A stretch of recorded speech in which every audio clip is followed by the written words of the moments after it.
સાબરકાંઠા લોકસભા બેઠક પર સતત 3 દિવસથી વિરોધ યથાવત છે। અરવલ્લી ભાજપ કાર્યાલય ખાતે ભીખાજીના સમર્થકો ફરી મેદાને ઉતર્યા। કાર્યાલયમાં ઉમેદવાર શોભનાબેન બારૈયાની હાજરીમાં વિરોધ કર્યો છે।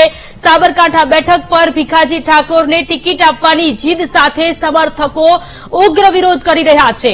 ભાજપ કાર્યાલય પર વિરોધને લઈ કાર્યાલયના દરવાજા બંધ કરવાની ફરજ પડી છે। વિરોધ કરી રહેલા કાર્યકરોને અટકાવવા છેલ્લે પોલીસ બોલાવી પડી। સંવાદદાતા તસ્લીમ ફોન લાઈન પર જોડાયેલા છે। તસ્લીમ, ભાજપની શિસ્તબદ્ધ પાર્ટી કહેવાતી હવે વિરોધ થઈ રહ્યો છે। છેલ્લા 3 દિવસથી વિરોધ થઈ રહ્યો છે। કાર્યકર્તાઓ એક જ માંગ કરી રહ્યા છે કે ભીખાજીને ટિકિટ આપવામાં આવે। અત્યારે કેવી સ્થિતિ ત્યાં? ચોક્કસપણે સાબરકાંઠા લોકસભા સીટને લઈને દિવસે ને દિવસ તે વિરોધ કરતો જાય છે। રોજ બરોજ નવી નવી જગ્યાએ વિરોધ થઈ રહ્યો છે। આજે અરવલ્લી જિલ્લાનું મુખ્ય કાર્યાલય ભારતીય જનતા પાર્ટીનું છે, ત્યાં આગળ 50 કરતા પણ વધારે 100 જેટલા માણસો આવી અને પોતાનો વિરોધ નોંધાવ્યો હતો। એક જ માંગ હતી કે ભીખાજી ઠાકોરને ટિકિટ આપવામાં આવે, જે નવા ઉમેદવારને ટિકિટ આપી છે એમની ટિકિટ રદ કરવામાં આવે। ભારતીય જનતા પાર્ટીનું જે કાર્યાલય છે ત્યાં આજે સંગઠનની મિટિંગ ચાલી રહી હતી, ત્યારબાદ તેમણે બહાર વિરોધ કર્યો હતો, ખેસ ઉછાળ્યા હતા અને નારેબાજી કરી હતી। સાથે પોલીસે સમજાવવાનો પ્રયાસ ન કરતા આખરે રોડ ઉપર બેસી ગયા છે અને એક જ માંગ કરી રહ્યા છે કે ભીખાજી ઠાકોર છે તેમને ટિકિટ આપવામાં આવે। પહેલા ભીખાજી ઠાકોરને ટિકિટ આપવામાં આવી હતી, ત્યારે કેટલાક કાર્યકર્તાઓ સરનેમને લઈને ઠાકોર અને ડામોર સરનેમને લઈને વિવાદ ઉભો થયો હતો। ત્યારબાદ તેઓ સોશિયલ મીડિયામાં સામે આવ્યા, ચૂંટણી નહીં લડવાની વાત કરી। ત્યારબાદ શોભનાબેન બારૈયાને ટિકિટ આપવામાં આવી છે। હવે આગળ શું લાગી રહ્યું છે? કાર્યકર્તાઓનો જે મિજાજ છે તે કઈ બાજુ છે? ચોક્કસપણે આ અરવલ્લી અને સાબરકાંઠાની રાજનીતિમાં એકદમ આકરા પાણી આવીને ઉભી રહી છે। કાર્યકર્તાઓનો, લોકોનો અને આમ નાગરિકોનો મિજાજ ખૂબ આકરો છે। જે લોકો વર્ષોથી પાર્ટીમાં મહેનત કરે છે, પોતાની જિંદગી ઘસી નાખી છે, એવા લોકોની ટિકિટ કેન્સલ કરવામાં આવી અને કોંગ્રેસમાંથી થોડાક સમય પહેલા જે રાજનીતિનો ર પણ નથી આવડતો, લોકોનું કહેવું એવું છે, એવા લોકોને ટિકિટ આપવામાં આવી, તેનો વિરોધ કરવામાં આવે છે। એટલે લોકોની એક જ વાત છે કે ભીખાજી ઠાકોર હતા, એ સ્થાનિક ઉમેદવાર છે, ઠાકોર ઉમેદવાર છે, છેલ્લા 25 વર્ષ કરતા પણ વધારેથી પાર્ટીને વરેલા છે, પાર્ટીનું કામ કરે છે, તો ચોક્કસપણે એ ટિકિટના હકદાર છે અને એમને ટિકિટ આપવામાં આવે। અનુમાન એ પ્રમાણે લગાવવામાં આવે, હજુ પણ જો ભારતીય જનતા પાર્ટી તરફથી કોઈ ફેરફાર કરવામાં નહીં આવે તો આ જે આંદોલનો છે, જે આ વિરોધ છે, દિવસે ને દિવસે વધતા જશે અને એના પરિણામો કંઈક વિચિત્ર આવી શકે છે। જી, શોભનાબેન બારૈયાની વાત કરવામાં આવે તો તેમના જે પતિ છે તે કોંગ્રેસના ભૂતપૂર્વ ધારાસભ્ય મહેન્દ્રસિંહ બારૈયા, કે તેમણે પક્ષ પલટો કરી અને તેઓ ભારતીય જનતા પાર્ટીમાં જોડાયા। સવાલ અત્યારે એટલા માટે છે કે કાર્યકર્તાઓની માંગ છે કે આયાતી ઉમેદવારને શા માટે ટિકિટ આપવામાં આવી છે? શું સાબરકાંઠામાં કોઈ એવા નેતાઓ નથી, એવા કોઈ કાર્યકર્તાઓ નથી કે જે ભાજપમાં જોઈએ અને તેમને ટિકિટ મળવી જોઈએ?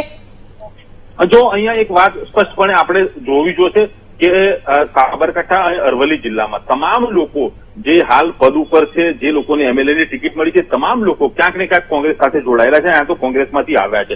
એટલે લોકોનો વિરોધ એક જ છે કે જે લોકો વર્ષોથી મહેનત કરે છે પાર્ટી માટે, બેનરો લગાવે, ખુરશીઓ સાફ કરે, એવા લોકો હાંસિયામાં ધકેલાઈ ગયા છે અને અન્ય પક્ષમાંથી થોડાક સમય પહેલા આવ્યા હોય એવા લોકોને ટિકિટ આપવામાં આવે। દાખલા તરીકે વાત કરીએ, મહેન્દ્રસિંહ બારૈયા, શોભનાબેનના જે હસબન્ડ છે, એ પણ કોંગ્રેસમાં હતા। અશ્વિન કોટવાલની વાત કરો, અરવલ્લી જિલ્લાના ભીખુસિંહ પરમાર એ પણ કોંગ્રેસમાં હતા, વીડી ઝાલા એ પણ કોંગ્રેસમાં હતા, ધવલસિંહ ઝાલા એ પણ કોંગ્રેસમાં હતા। એટલે આ તમામ લોકો જે હાલ પદો ઉપર ચાલુ છે, ક્યાંક ને ક્યાંક તો વિધાનસભાના ઇલેક્શન લડે, આ તમામ લોકો કોંગ્રેસમાંથી આવે છે। એટલે ભાજપનો જે મૂળ કાર્યકર્તા છે, વર્ષોથી મહેનત કરો, એ ક્યાંક ને ક્યાંક હાંસિયામાં ધકેલાઈ ગયો છે। એના કારણે આ બળવા સ્વરૂપે આ વિરોધ થઈ રહ્યા છે।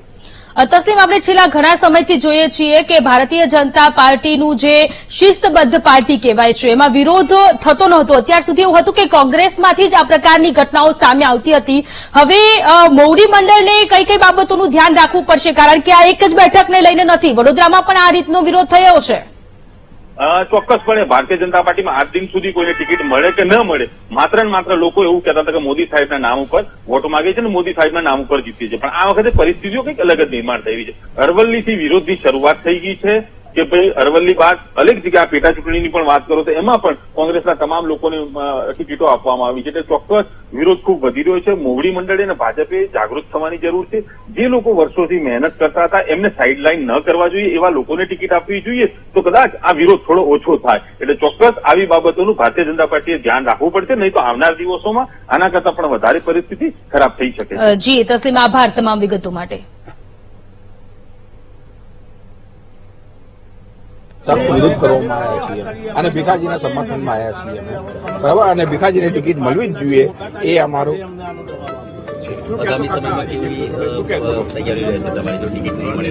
ટિકિટ જો નહીં મળે તો અમારો તો ભાજપ માટે વિરોધ જ છે. અમે અહીંયા મોડાસા કમલમ ખાતે ભીખાજીના સમર્થનમાં આવેલા છીએ અને આ કમલમમાં અમને કોઈ એન્ટ્રી આપવામાં આવતી નથી. અત્યારે અમે બીજેપીના કાર્યકર્તા હોવા છતાં અમને એન્ટ્રી આપવામાં આવતી નથી. અમે અહીંયા શું ષડયંત્ર રચાયું એ જાણવા માટે આવ્યા છીએ. ભારતીય જનતા પાર્ટીએ પહેલા ભીખાજી ઠાકોરને ટિકિટ આપી હતી અને એમને પ્રચાર કર્યા પછી 9 દિવસ પ્રચાર કરીને જે ટિકિટ પાછી ખેંચી છે એના સમર્થનમાં અરવલ્લી કાર્યાલય આવી પહોંચ્યા છીએ અને ભારતીય જનતાના એક નાનામાં નાનો પાયાનો કાર્યકર્તા છીએ અને અમને જો કમલમના અંદર ઓફિસમાં પહેવા નથી બેસવામાં આવતા એનો અમને સખ્ત વિરોધ કરીએ છીએ.